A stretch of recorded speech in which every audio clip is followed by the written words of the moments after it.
ብለሽ ነው የዛ የማይረባ ልጅ የምትይ? አባቴን ማምናት የገደለችው ሰብስክራይብ ለምንድን ነው የማታደርጉት? አሁን አድርጉ። ሰላም ውድ ቻናል ተከታታዮች እንዴት ናችሁ? ሰላም ናችሁ? ልኝ ጠፍቻለሁ። በጣም ይቅርታ። እንግዲህ ያው ያልተመቻቸው ቦታ ላይ ሆኜ ነውና ሐረግ ክፍል 101 ነው ይዤ የመጣሁት። ሌላውን አላቀረብኩም። ያው ታውታላችሁ። እና ገኒ ተመስገን ተሽሏት ያው እንግዲህ ጉሊቱን ልትሰራ ወጣለች። ያው እሷ እንደ መስራት ሳይሆን ልጇን ለማየት ነው። በዛው መንገድ ዳር ስትወጣ ስትገባ ማለት ነውና የፍራታ ግን በዚህ ልክ መጨከን አልነበረባትም። ፈለገ ቢሆን እናቷን እንዳታይ የከለከላትም ያፌት ስለ እውነት ከሆነ ግን እና ግን በዛ ላይ ደግሞ የፍራታ የፈረመችው ወረቀት 90 ላይ ነው 100 ላይ ነው ክፍል 100 ላይ ወረቀት አስፈርሟታል። እሱ ግን ለተንኮል ነው። ይህን ያክል በዚህ ልክ ግን የፍራታ ጅል ትሆናለች ብዬ አልገመትኩም ነበረ። እና በዛ ላይ ልጁን ያፌት በምን አስፈራርቷት እቤት እንደተቀመጠች ታውቃለች። ይብን ይሄ ልጅ ካንተ ላይ ወስዶ በእንደዚህ እያስፈራራኝ ነው እኔ ብላ እውነቱን ብትነግረውስ ያፌት ያከስት ልጅ? ምክንያቱም ያፌት የማያውቅ ቢሆን ያፌት የሚያስፈራራት በዚህ ጉዳይ ነው። ምንድን ነው እና አንተን በዚህ ታስፈራራኛለህ እሱም በዚህ እያስፈራራኝ ነው የተቀመጠው ብትለው እኮ ምንም ማለት አይደለም። ኤፍራታ አሁን ላይ አስጠልታኛለች እኔ ስለ እውነት ማለት ነው።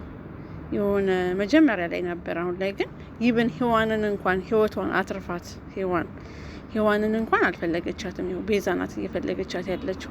እና የፍራታ ይሄን ብታስተካክል ሔዋንን አንድ ላንች ብላ ነው እንደዚህ አይነት ነገር ውስጥ የገባችው ባንቺ ስበብ ነው።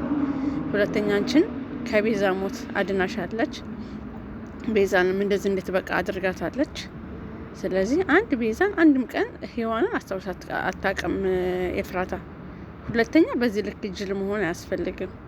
ሶስተኛ በገኒ ጨከነች እላችኋለሁ። ዲኤንኤን ደግሞ ወጥቷል ብለውታል ዶክተሩ። እንግዲህ አላውቅም። የያፌት አክስት የያቤል እናት መጥተዋል እዚህ ድረስ እንግዲህ አዎ እያለች ተጃጅላለች ኤፍራታ። እና ውሸቱን ትክክል ሆኖላታል በሱ እያመካኝ በጣም ይገርማል ማለት ነውና ይሄ ልቅ የሆነ ማስቲካኛኪ ገንን ራሱን አስፈራርቷታል እና ዳግም ተገፍጦታል። አላቅም እንግዲህ ያፌትን ለመውጋት ወደ ኋላ ያላለ ዳጊንም ከመውጋት ወደ ኋላ አይልም። ቢኒን እንግዲህ በዚህ ልክ እንደዛ አድርጎታል እና አላቅም እንግዲህ ሌላው እንዳያችሁት ምስኪን እንትና ነው የቤዛ አዲሱ ጓደኛዋ እናቱን ብሏታል። ለምንድን ነው የማታደርጉት? የልቡን እህቱ ማለት ነው። እናቱ አባቱን እሱ እንደገደለው አድርጋ ነበር ስታወራት የነበረው ማለት ነው። ግን ደስ የሚለው ነገር አባቴን እንደወጣ እንዳይመለስ ያረሽው አንቺ ነሽ ብሎ እንደዛ ሲሞግታት ዲያራ ሰማች። ስለዚህ እንዳልሰማ ሆና ከቤት ወጥታ ስልኳን አጥፍታ እየሰከረች ነበረ። እናቴቱም ተጨንቃ ነበረ።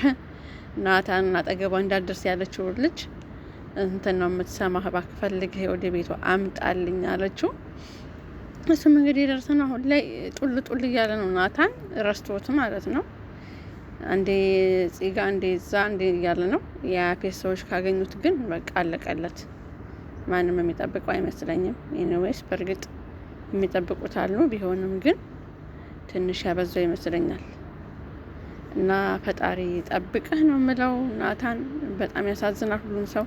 ገኒም ትፈርድብሃለች በቃ። እና ሌላው የፍራታ በጣም የምትገርም ናት። የፍራታ በጣም ነው ያዘንኩብሽ ኤፍራታ። እንግዲህ ተመልካቾች ራሱ አብዛኞቹ የፍራታን ሲወዱ የነበሩ አኪድ የፍራታ ላይ አሁን ሳይናደዱባት አይቀሩም። እያረገች ያለችው ነገር ልክ አይደለም ማለት ነው። የፈለገ ለናታን ብላ ቢሆንም የገባችው ግን አሁን ላይ በቃ ምንም ሊገባኝ አልቻለም። እና የእርግዝናውን ጉዳይ ምን ልታረግ ነው? ሲጀመር ግን የናታንም ጸጉር አይመስለኝም የወሰደችው የቤዛን ጸጉር። የቤዛ ክፍል ነው የቤዛ ማበጠሪያ እርግጠኛ ነኝ። ልክ አይደለም ሊላት ይችላል። ሁለቱ ወንድማማች ናቸው። ያፌት ወንድሙ መሆኑን ያውቃል።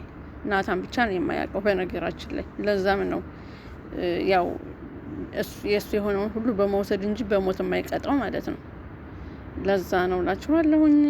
ለቻናል አዲስ የሆናችሁ ቤተሰቦቼ ላይክ፣ ኮሜንት፣ ሰብስክራይብ እንዳትረሱ እላችኋለሁ። ሌላው በእውነት ኖላዊ ድራማ ነው። ኖላዊ ድራማ እጅግ በጣም ነው ያሳዘነኝ።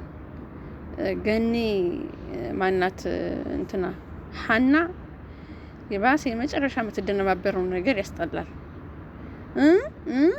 በጣም በዛ ኦቨር ሆነ ማለት ነው። በቃ ባሰርቅም ሌባ ያስመስላታል። ሁኔታውን እኮ በግልጽ መናገር ትችላለች። መስቀሉም የኔ ነው፣ መስቀል ጠፍቶብኝ ነው የምፈልገው፣ መስቀሌን ልጅ ላይ አግኝቻለሁ አትልም እንደ በቃ ኦልሬዲ። ከዛ በኋላ የሚሆን ይሆናል። ሰላም በጣም መልካም ልጅ ሆናለች። አሁን በተለይ ለሀና ጥሩ ልጅ ሆናለች። ይቺ ደግሞ ከቤት ልታስወጣት ነው ወይ ጓደኛ። ግን ባዩሽ ግን በጣም ትገርማለች። በዚህ ልክ ምን አይነት ሴራ ብትሆን ምን አይነት ብጠላት ነው ግን? እውነት ጓደኛን ግን ማመን አያስፈልግም። ስለ እውነት ህድ የእሷ መለወጥ እኮ አናዷት ነው እንደዚህ ያደረገቻት። እና ሀና ደግሞ የእሷ ልጅ መሆኗን ሀሴት መሆኗን አውቃለች። እንዴት እንደዚህ እርሜ ልኳን ስታረቀስ ነበር። በዛ ላይ ሀሴት በልጅነቷ ለባዩሽ ምን ያክል ፍቅር እንደነበራት እያወቀች እንዴት ታረጋለች? በጣም ባዩሽ ግን በጣም ባለጌ ናት። ፈጣሪ ያገልጣት ነው የምለው። ለምንድን ነው የማታደርጉት? ያገልጣቸው አሁን ማርኩ ይችል ገብተ ብያውም ያው ስራዋን ኒሽኗን እስከምታጣላ ድረስ ነው ፈጣሪ ወይ ሰላምን ይጣልባት። ብቻ አሁን ሰላም ካልሆነች የምትከታተላት ወይዘሮ ሜላትን አላቅም። እኔ ግን አሁን እንዴ ወይዘሮ ሜላት ልጇ እንድስታይ ፌንት የነቀለች ልጇ ሀና አሁን መሆኗን አውቅ ቤቷ ሰራተኛ አድርጋ ከፍ ዝቅ እያደረገቻት በሰው እየተሰደበች እንደዚህ ልጇን ያወቀች ግን ምንድን ነው የምትሆነው? ያኔ እውነት እንደው ጤነኛ ትሆናለች? አላቅም። ሀናና ምናሴ እንኳን ከጅምሩም ፍቅራቸውን እየሰጧት ስለሆነ የቆዩት ምንም እነሱ ጋር እንትን ለማለት አይከብዳትም። ወይዘሮ ሜላት ብቻ ናት እንጂ እና ባዩሽ ሲነቃባታል አይነቃባትም። እንደው ፈጣሪ ያጋልጣት። በትንሽ እንኳን የሆነ ጥርጣሬ እንኳን እንዳደርባቸው ይሆን። ሌላው የምፈራው ጆሮ ምስኪን፣ ያኛውም ታምቹም ምስኪን ነው። ምንም የገባው ነገር ስለሌለ ነው የተሰረቀው። ጆሮ ደግሞ አያውቅም። ብሩን ራሱ አምጥቶ ነው የሰጣት። እውነት ሌባ ሲለወጥ በዚህ ልክ እግዚአብሔርን በጣም ነው ደስ ያለኝና ይቺ ሀና ግን በጣም የመጨረሻ የተኛችና ሞኝነቷ በጣም የባሰ ስለሆነ ያን ብር ይዛው ወደ ስራ ቦታ ከሄደች አኪድ እንትና እርግብ ይመቻችላታል ማለት ነው። በቃ ይህንን ሰረቀችው ወይ ምናምን ትላለች። በእርግጥ እዛ ቤት የተቀመጠ ብር የለም ግን